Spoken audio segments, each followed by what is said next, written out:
My name is Sander van Vught. I'm from the Netherlands, and this session is about SELinux. So some background about this session. I've done a lot with the other Linux distribution that's used in the enterprise. And from that context, I've done a lot with SELinux. And when SUSE started supporting SELinux in /11SP2, I proposed a session for SUSECON. And especially in the /11SP2 timeframe, I quickly regretted that because it didn't really work well. But in the end, I got it working, and I've been doing this session about SELinux since SUSE started with it. So I think this is how many at SUSECON is this? Is this number 5, number 6? 4? I think 4. Is this only the 4th SUSECON? I think so. You should have asked at the beginning. In the end, it always feels a little bit more. Yeah, it feels so much more. Well, anyway, I've been doing this session since the beginning. Funny thing is that when SUSE launched support for SELinux, they had great plans with it, and some people within the SUSE team seemed quite motivated to make SELinux a huge success, and for some reason the attention seems to diminish a little bit, but still I'm here to tell you about SELinux and how it works. There's just a few of you, so I can ask you some questions as well. Just raise your hand if the answer is yes. I need to know a little bit about you. Have you already done something with SELinux? Okay, that's not everybody. Would you not in SUSE, yeah. Would you consider yourself quite comfortable with SELinux? Yeah? Okay. It's just about half of you. Okay. What I'm going to do in this session, the slides is in fact kind of interesting. These are slides that I'm also using for my 2-day training course on SELinux. So there's a lot of information in the slides, and depending the feedback I'm getting from you, we might be doing more or less. Of course, in the 2-day training course, there is hands-on. We won't be doing much hands-on here. I will type an occasional command to show you what it is like in a SUSE environment. Oh, and the presentation is still mentions SUSE Linux Enterprise Server 12 SP1. I am pretty sure that everything that I'm mentioning here also applies to /12 SP2. And anything I'm demoing on /12 SP2. There's not much that has changed between SP1 and SP2 regarding SELinux. All right. The agenda. Well, this is the optimistic agenda. We'll get started by talking about what exactly SELinux is. Next, I will explain how SELinux, what the state is in /12 SP1 and 2. Again, everything in the slides is SP1, but applies to SP2 as well. Next, we need to talk about SELinux modes. So how can you operate it? And then we are going to zoom in into the operation of SELinux. An important part of SELinux is the SELinux policy, and in my opinion, that is also the biggest problem with SELinux on SUSE currently. Next, we'll talk a bit about SELinux access control, managing SELinux, and a little bit of troubleshooting SELinux, and probably will be out of time by the time that I've done troubleshooting SELinux. After that, there's customizing SELinux policy, creating custom rules and using SELinux users and roles. You got the information in the slide deck, but I don't expect that I'll be covering much of that during this presentation. If you have any questions, just ask, small group, and if I feel like it's getting too much questions, I will let you know. But I like my sessions to be interactive. I don't like presenting to zombies. I like presenting to people that have real questions, real feedback, and so on.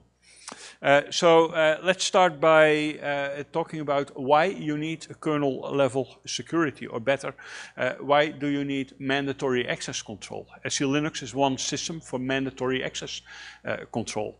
Let me give you an example. That was the experiment that I have done a couple of years ago, the I want to be hacked experiment. So I had purchased a server, I had put it in a data center, in a rack somewhere connected directly to the internet, and there was nothing really important going on the server. So yeah, I wanted to find out what is happening if you just put a server directly connected to the internet and you don't take any specific measures to protect it. Well, it went wrong after 5 minutes. I got my first SSH brute force attack. So I changed SSH to run on a secret port, and I never had a brute force attack anymore. And next I continued running my server without doing updates, without firewalling, just the way how so many people are still running Linux servers. Surprisingly, it took about 4 years before I got hacked. So what had happened, I had an intruder. The intruder had broken into my web server. So through a PHP script, the intruder had opened a shell. As a web server user, of course. And as a web server user, he had created some scripts in the directory /var/tmp/dash. So he had created the directory with the name dash, always funny, try to get there with cd command. And within that directory, there was a lot of things going on. And I was part of a distributed denial of service attack. Pretty cool, and I learned a lot of it, so it's very interesting seeing for real what's happening if you get hacked. Yes? So how did you monitor that, or how did you get aware of the point in time? So how I got aware? Well, fortunately, I had a limit of 100 gigabyte of data monthly with my hosting contract. And I had specified some alerts to send me an alert when I reached 50% and 60% and so on. So I woke up on a good morning and I checked my email, and I had like 8 different email messages from my provider. You have reached 50%, and the last one, you have reached 250% of your monthly limit. So I was in trouble.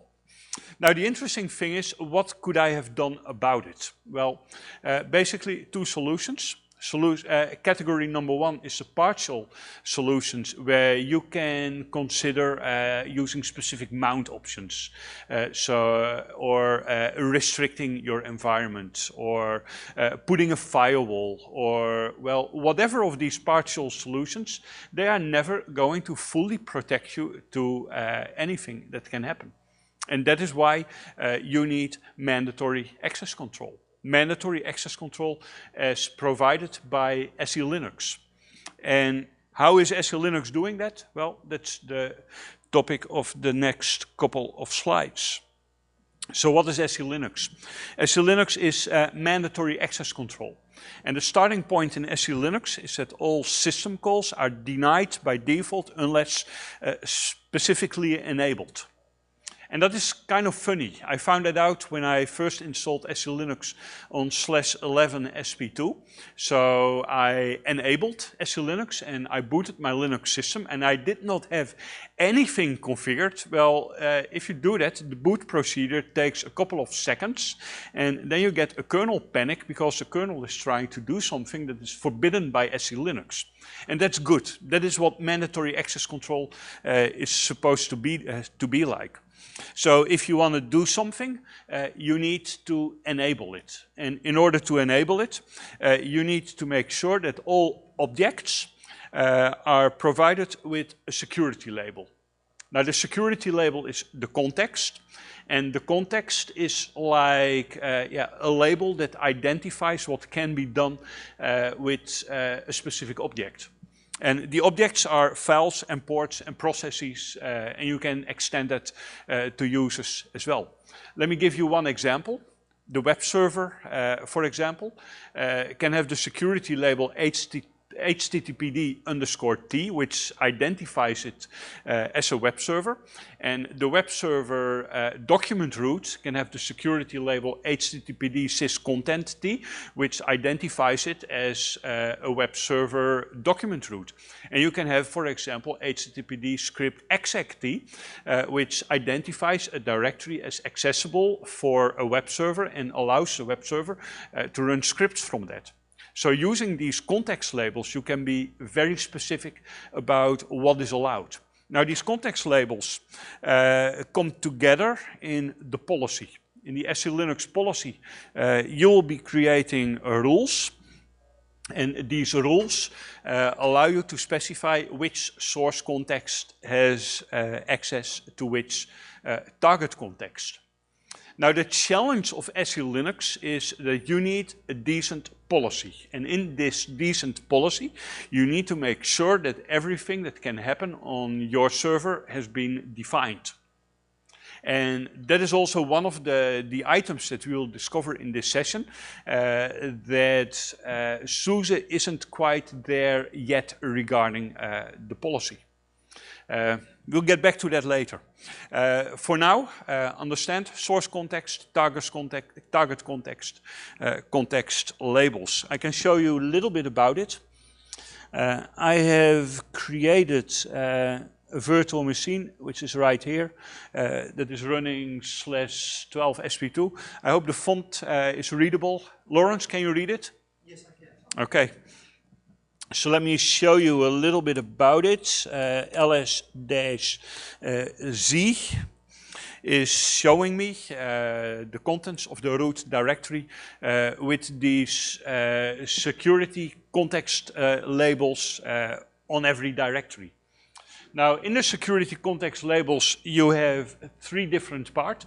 There is _u, _r, and _t.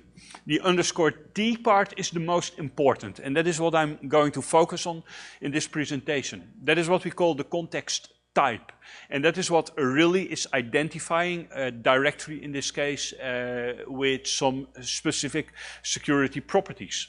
The _u and the _r are very interesting as well, but they go beyond the basics of SELinux. They are about SELinux users and SELinux roles that can be defined. That is something that has nothing to do with Linux users. An SELinux user is a specific category of user that you are going to define and that you can assign a specific role. And depending on the role and depending on the context labels, the user can get access or he doesn't get access. For the rest of my talk, I am completely going to ignore the user and the role, and I'm going to focus on the var_t and the usr_t and so on. Now, an interesting question, of course, is where do these context labels come from? Well, they come from the policy, as we will discover while we move on through this presentation. Let me check PS Zaux with an uppercase Z as well. It works for the PS command as well. Let me just pick out something like SSH in here. You can see that SSH has SSHD_t set as the context type for this specific process. Now the idea is SSH has SSHD_t. So if you look at some SSH contents, as you can find it here, then you can see that within the directory etc SSH, we have a lot of items that are labeled SSHD_key_t. Well, you probably understand that there's a direct relation between SSHD_t and that specific context label. Also interesting, SSH has a configuration file. So this configuration file is SSHD_config. And if you look at the configuration file, then you can see that the configuration file has the context type set to etc_t.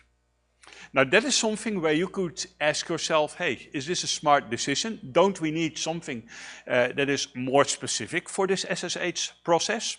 Well, the answer might be yes, because if sshd_config has a context type of etc_t, basically that means that the SSH process can access everything in the etc directory.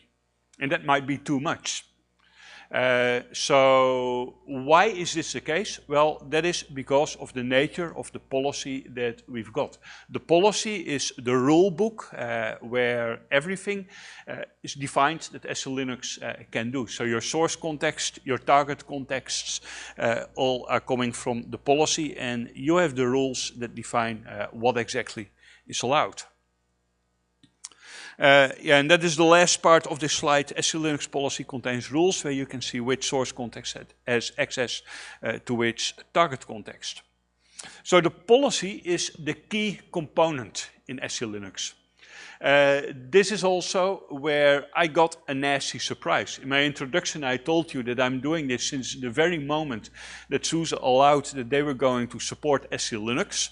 Well, when they did that in SLES 11SP2, they were supporting the tools. There was no policy. And without a policy, well, you need to define all the rules for yourself. That is not something that you want to be doing. So the policy is really a very important component. And to develop a decent policy involves a lot of work. If you look at SELinux, at the origins of SELinux, SELinux comes from Red Hat environments. It took Red Hat about 4 years before they had a decent policy. And the result is that SUSE has been doing SELinux for approximately 4 years now. They haven't dedicated a lot of people to SELinux yet, so the policy in SUSE still is a little bit of an issue. By the way, in case I am telling you my opinion, my vision on how I'm seeing it, I know that I have somebody at least from SUSE. You might be working for SUSE as well. If you don't agree, just tell me. I'm always open to good input. So yeah, the policy is key component. It defines security context for type enforcement. So that means if you use ls-z on a directory, you'll find context user role type, and the policy knows what to do with it. And within the policy there is lines, and these lines look like allow user_t bin_t file read access get attribute. This is just one example of the 10,000 lines that you might have in an SELinux policy. So what you can see here, allow, well, it is allowed. User_t, that means the context type user_t, which is probably related to user processes. Bin_t, probably related to files, so users are allowed to everything that is labeled bin_t. To do what exactly? Well, in this example, on a file, read, execute, and get attribute. Read, execute, get attribute is typically what you need on a file to be able to run it. Yes, question? So when you do an ls-z or z, and you get the labels, they are not in the file system. It's the policy which accesses the file system and then creates those labels to manage those. A very good question. I'll get to it, but I can already answer it. The policy should be leading for what you see in the file system. But in order for it to be effective on the file system, it needs to be applied on the file system as well. And as I will explain later, you will first use SEManage fcontext to apply it, to write it to the policy. At the moment it is in the policy and not on the file system, it's not effective. And that is why you need also to run the restorecon command to apply it from the policy on the file system.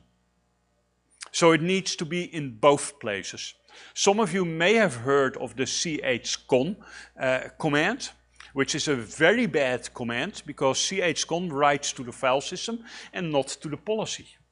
And the policy at all times for a decent SELinux solution must be leading. This is also why SELinux in Red Hat Enterprise Linux 4, where Red Hat started with SELinux, was pretty bad, because they used CHCON to apply to the file system, but there was nothing overseeing it and enforcing the total state of security that you wanted to have on the system. So yeah, the SELinux policy contains thousands of rules normally, if you have a decent policy. If you don't have a decent policy, it can be quite empty regarding the rules, and you might need to do it yourself. So SELinux versus AppArmor. I felt like I need to say a little bit about AppArmor as well. SUSE has always been an AppArmor company, right? 2006, Novell acquired Immunix, and Immunix, that was a company that, that did AppArmor.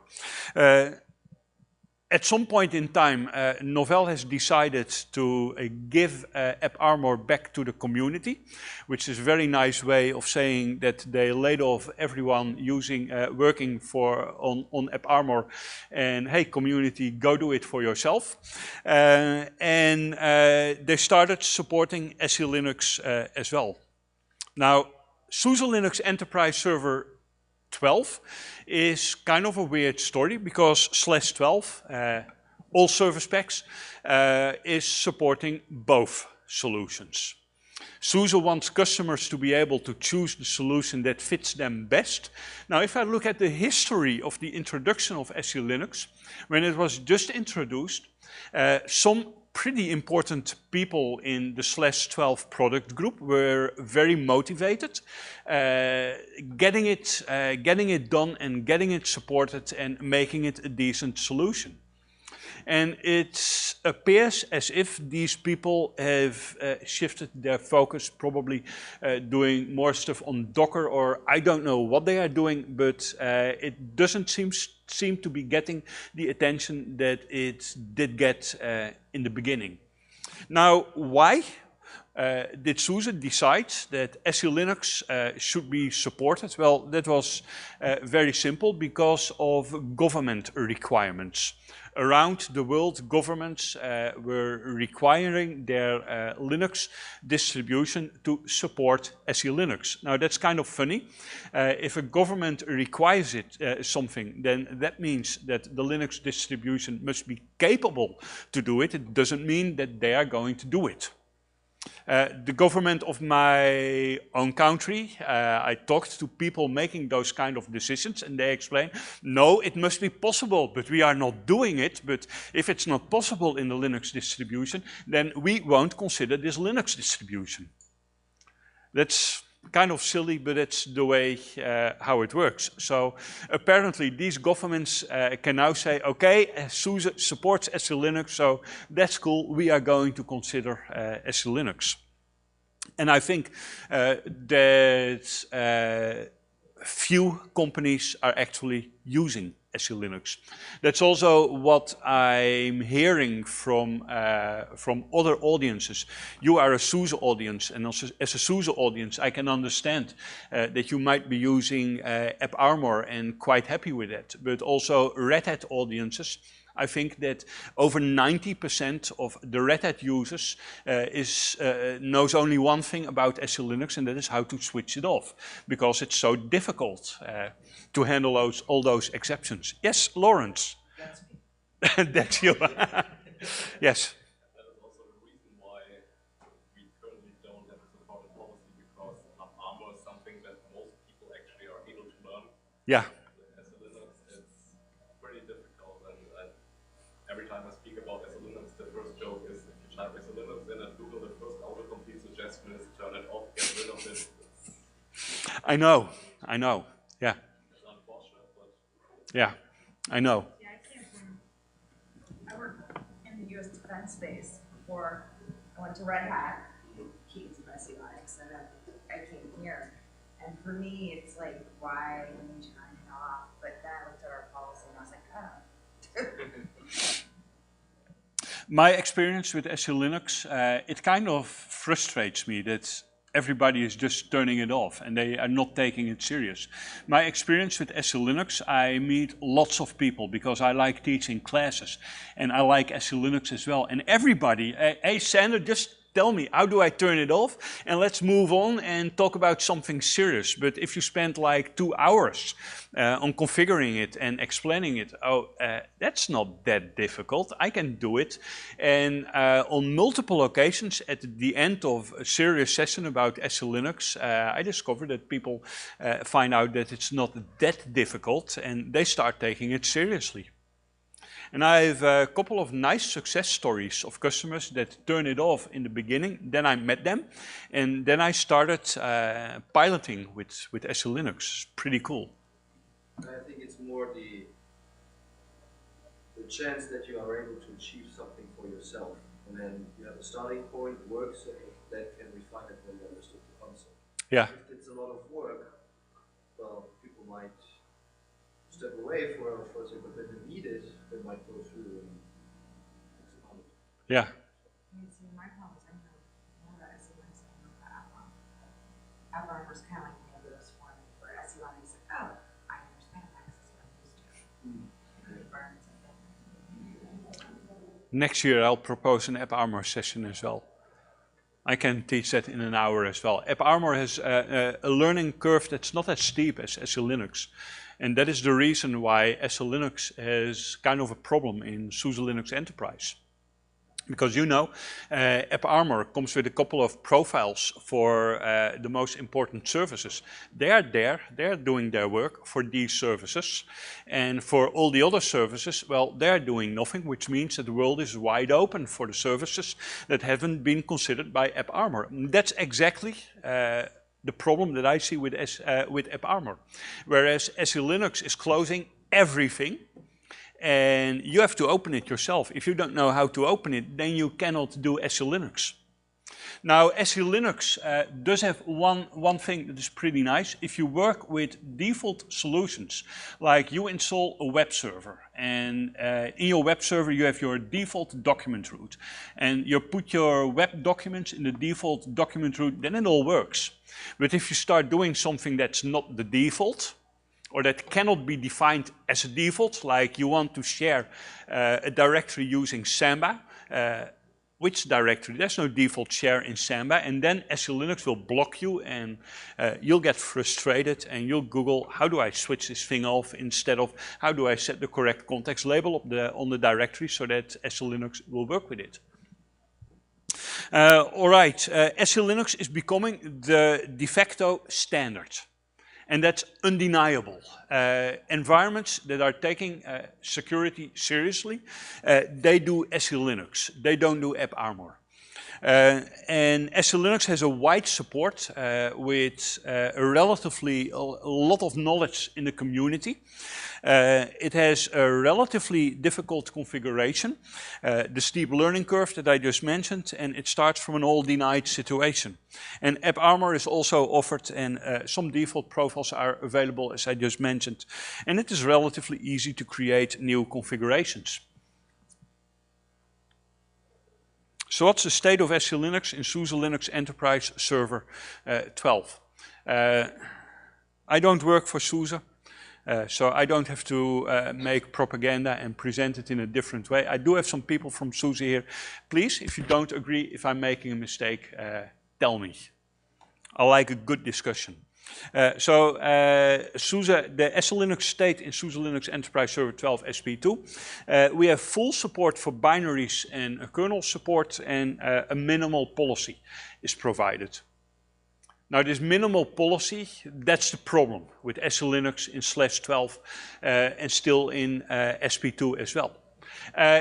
On one hand, I am happy that SUSE is providing the minimal policy, because before /12 SP1 they didn't provide a policy and you needed to get something from the internet yourself.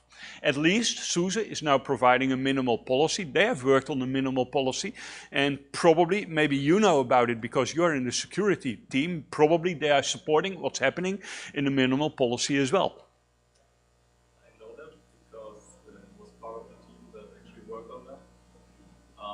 The minimum policy that was provided is not L3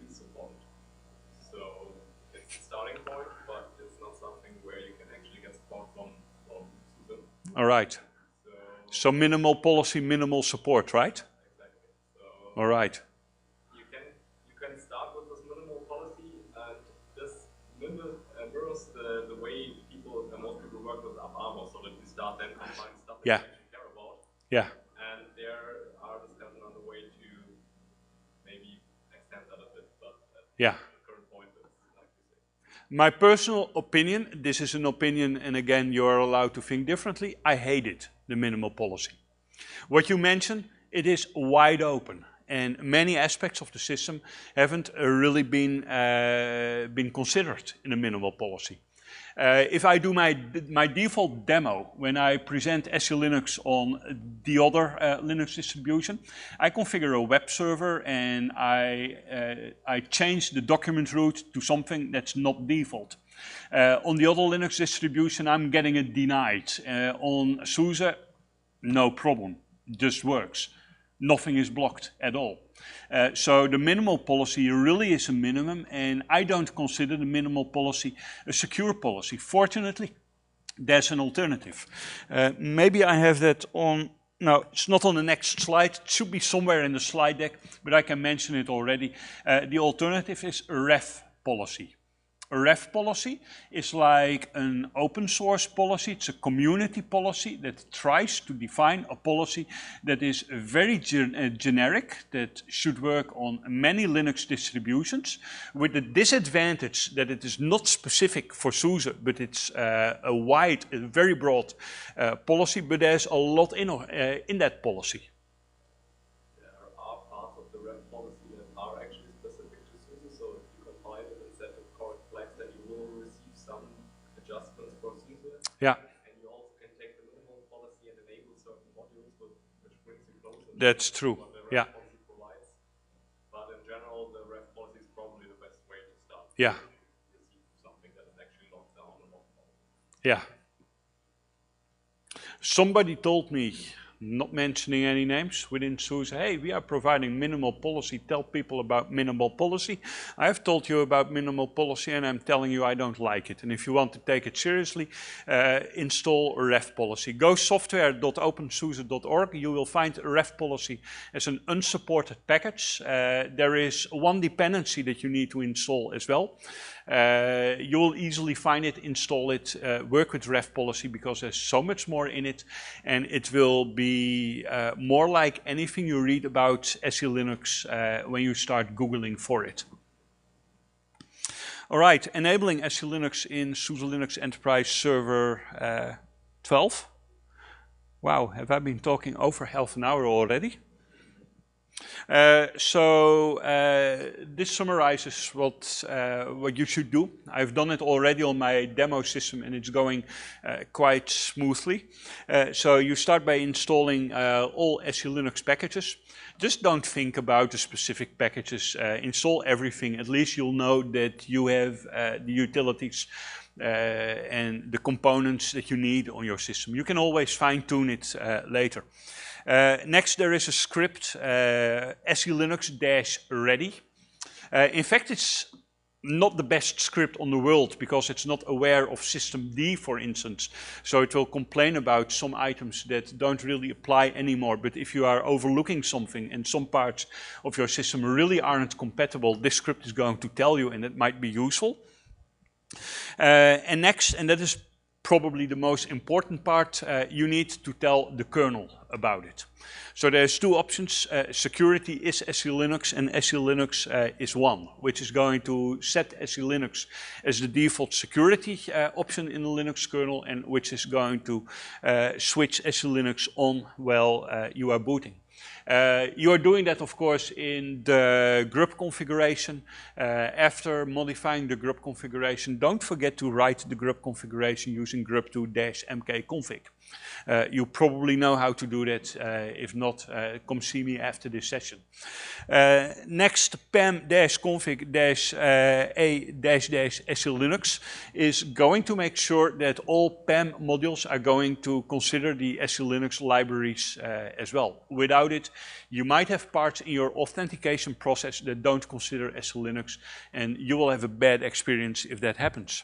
Then you need to reboot, and then you can check the current situation. Proc cmd align is showing you the boot options that the kernel has booted with. Normally that's not necessary, but if you want to verify that everything is operational, this is a nice starting point to verify that indeed your kernel has started with SELinux support.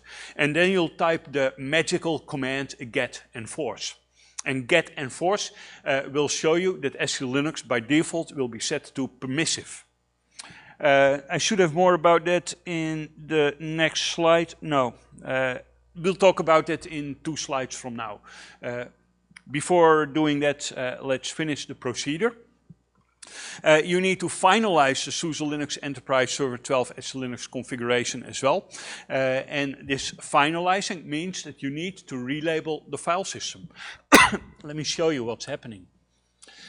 So we have etc SELinux, which contains the minimum directory, that is the minimal policy.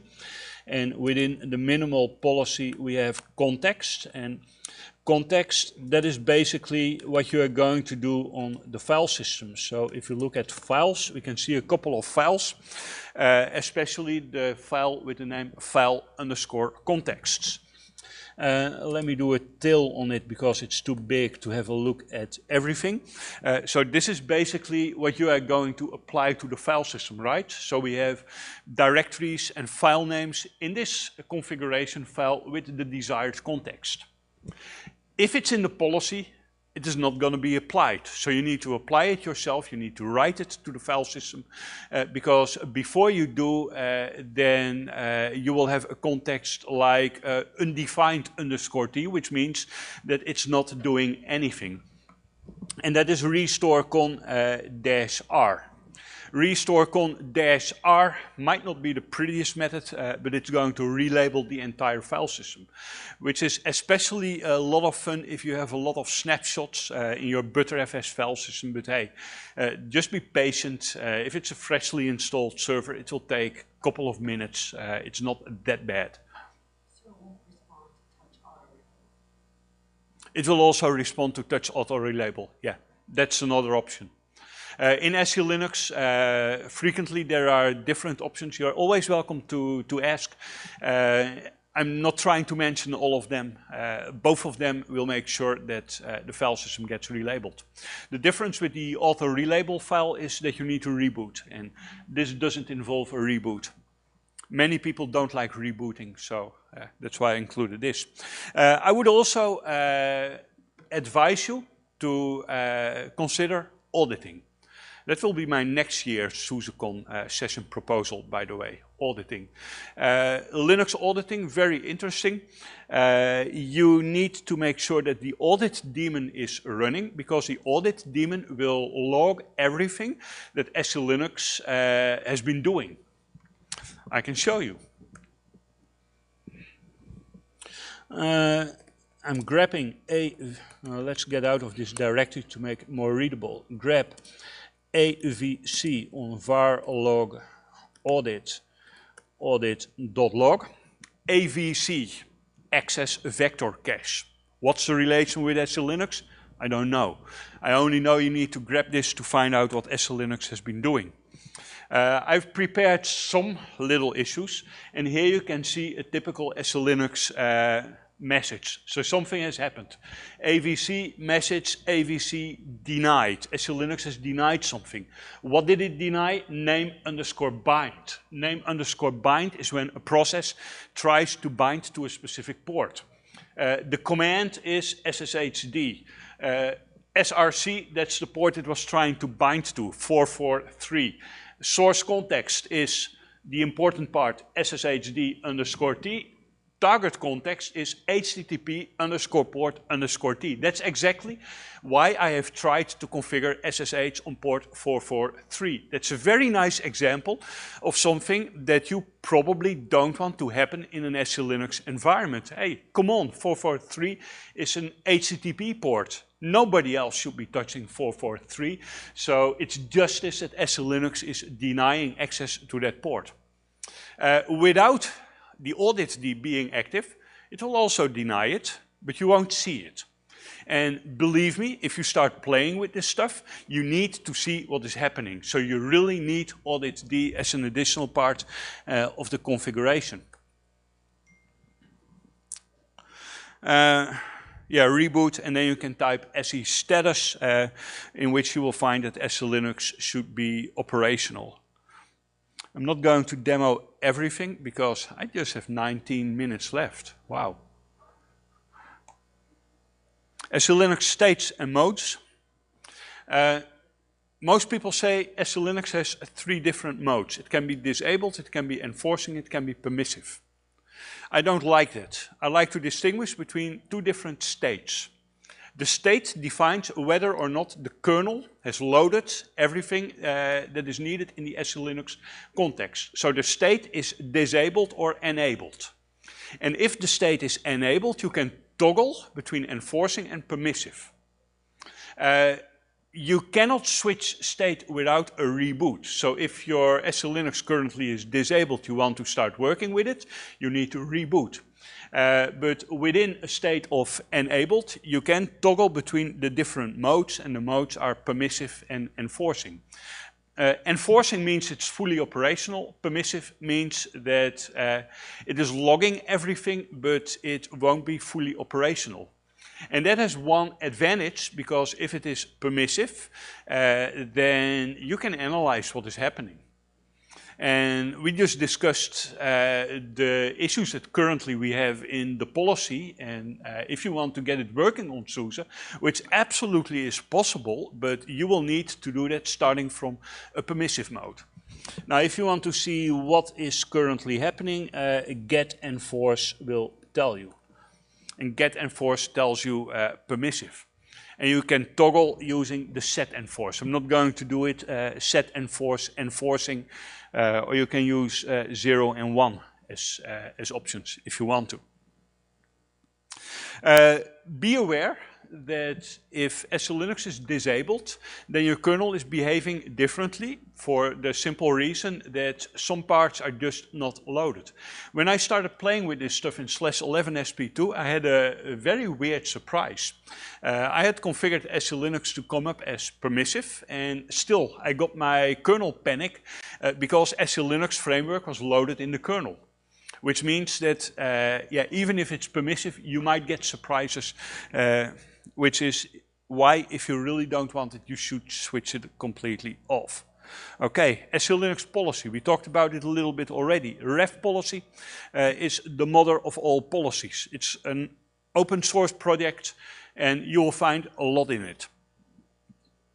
And you can compile it to work perfectly in a SUSE environment as well. Now, policy features, you can find out which policy currently you are using. The SE status command is a useful command to find out. This slide, by the way, is outdated. Current version is not 28, current version is 29 of the policy. And that is important regarding dependencies and stuff. Now, targeted is a normal policy if you consider using the ref policy, of course. Apart from targeted, there are other policies as well, such as MLS, the multi-level security policy, which is where you are going to work with security clearances. If really it needs to be highly secure, consider using MLS and come back for SELinux for advanced audience. Well, which I might never be doing at SUSECON, given the amount of audience for this talk. SELinux access control, that is something that I do want to do at least in this talk, because this is going to tell you how you can enable everything. So type enforcement. Type enforcement is what is important in the policy. Type enforcement means that you are working with these context labels. And to find out about context labels, we have the -Z option. And if you come from Europe, that's -Z. So -uppercase Z is an option that has been implemented in several commands, like ls-z and ps-z. And I just found out that netstat doesn't support -uppercase Z for ports. On some distributions I'm using netstat-z tulpen to get all the information, and on this distribution I'm getting an error message. It might be in the SS command, I don't know. I'm not that good in SS. SS-z, and what else if I want to see port information? Do you know? Oh, SS-z, it's showing me a lot, including. Yeah, here we can see whatever _t. So that's the reason I should update my slides to SS. Might be doing that next year.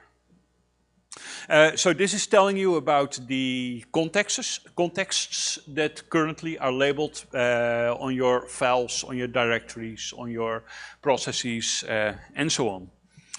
So access is allowed between similar source and target types. That's what I mentioned when we just started. HTTPD_t has access to HTTPD syscontent_t, to HTTP script exec_t, and to HTTP whatever_t. There's a lot regarding HTTP.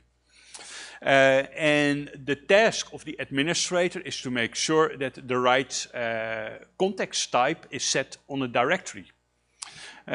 That should be in the following slides. So this is an example where you can see how it works for the web server. So imagine that I have a web server that has the document root set to /web. Then in order to use that directory as a document root, I need to do something in SELinux.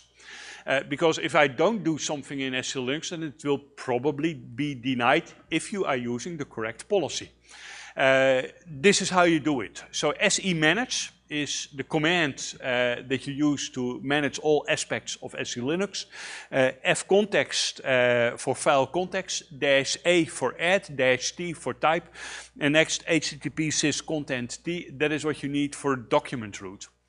And then you need to specify where you want to set it, and as you can see in the string, that's a nice regular expression referring to /web and everything that might be below that directory. And then the important part, restore_con-rv, which is going to relabel the entire file system. Do not use chcon. Chcon is evil. I really hate the command because I failed my first RHCE attempt because of chcon. I only knew about chcon. But that's a different story.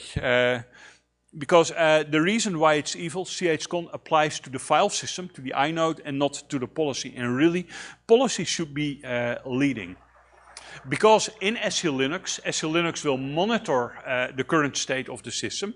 If SELinux discovers that it has been in a state where it was not monitoring, then it will automatically relabel the entire file system. So anything you have done with chcon will be gone. If you really know what you are doing, there might be some situations where you can use chcon. For example, in high availability clustering, you might want to use chcon in your cluster resource script to make sure that it migrates between the nodes, even if it hasn't been applied in the policy, but that's the exception.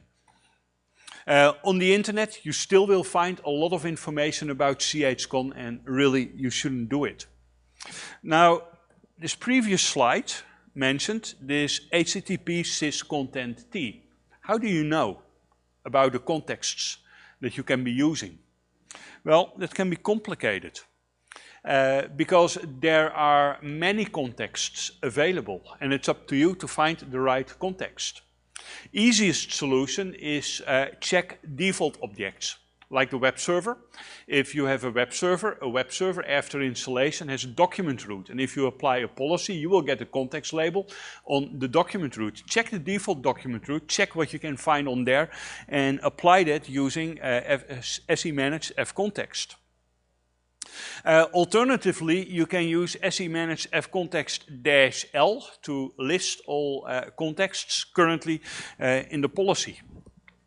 Now, to prevent you from getting in trouble because of that, SEmanage fcontext-l, for some reason doesn't do what I'm expecting it to do. So there's a better way of listing the context.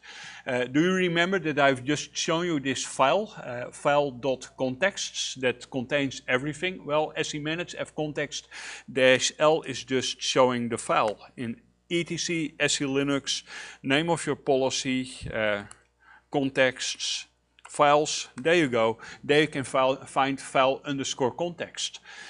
Just do a grep on HTTP file underscore contexts, for example, and you'll get a pretty good impression of everything that currently is possible.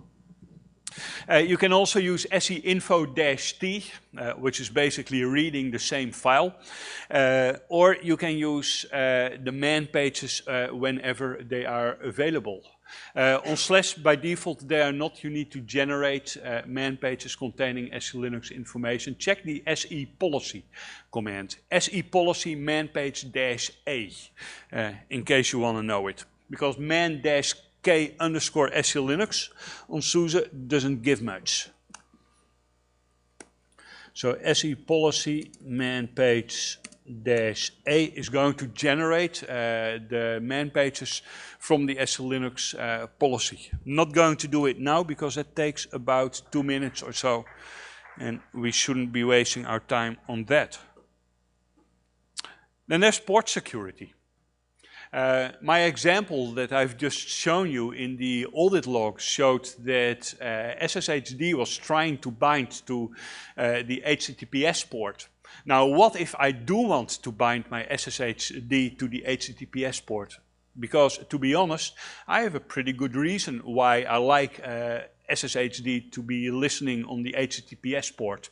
If ever I'm behind a stupid proxy that hasn't been configured correctly, and there's still a lot around of those proxies, the proxy will allow 443, it won't allow port 22, so I can connect on port 443 where my SSH process is listening instead of HTTPS, which is kind of fun.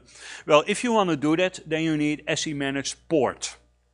I've included 2 commands here, SEmanage port -a-t ssh underscore port underscore t in this case, which is going to label it as an SSH port, -p TCP 2022, or -m if you want to modify a port that is already being claimed by something else. There's no restore con involved in SEmanage port, and that is because a port doesn't work with a file system. It just works in a different way. Just write it to the policy, and if the policy knows, then it's okay for the port. Probably the last topic that we'll be talking about today is the Boolean. Now, what is a Boolean? A Boolean is an on-off switch, and Booleans may give you nasty surprises. Let me show you. Get Sabul -a, which is showing a list of all Booleans that are available on this system, which is not a lot, just 282. If you compare to the default context labels, which is about 10,000, then that's quite a difference. But there can be nasty surprises in there. Let's do grep FTP, and then you can see, for example, a Boolean with the name FTPD anon write, which is set to off. Think everything we have discussed so far. How would you use contexts to tell your FTP server that anonymous writes are not allowed? Well, using context, that is quite difficult. And that is why SELinux provides Booleans as well to make it possible to easily switch on or off specific features that may have serious consequences for the security of your system. And you can see here FTPD anon write is set to off, which means that if you go install your VS-FTPD server, and in your VS-FTPD you configure everything for FTP to allow anonymous writes, and you set correct permissions on the file system as well, SELinux is going to block it. Booleans are amongst the most popular reasons why people switch SELinux off, because you have done everything and then there is this Boolean blocking your access.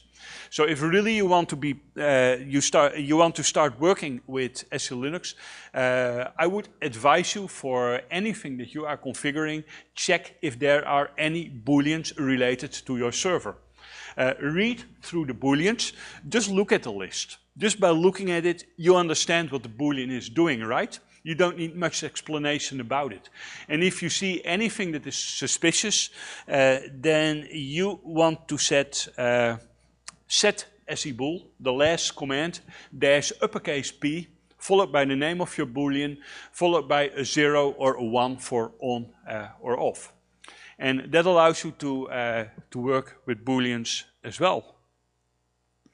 All right, troubleshooting SELinux. That is mainly about the audit log. The audit log is the main source of all the information that you need to know about when you want to know more. If you want to know more about SELinux, I can understand if this is the first time you're hearing about it, then it's a lot for just an hour and you might need some additional time to figure it out. Check my YouTube channel, just look me up. My name is Sander van Vught and I have 3 videos about SELinux and how to configure it that you can watch, and I will provide some additional details and you might like it. I guess I'm out of time, so if you have any questions, please stay around. If not, thank you very much for attending and enjoy the rest of the conference.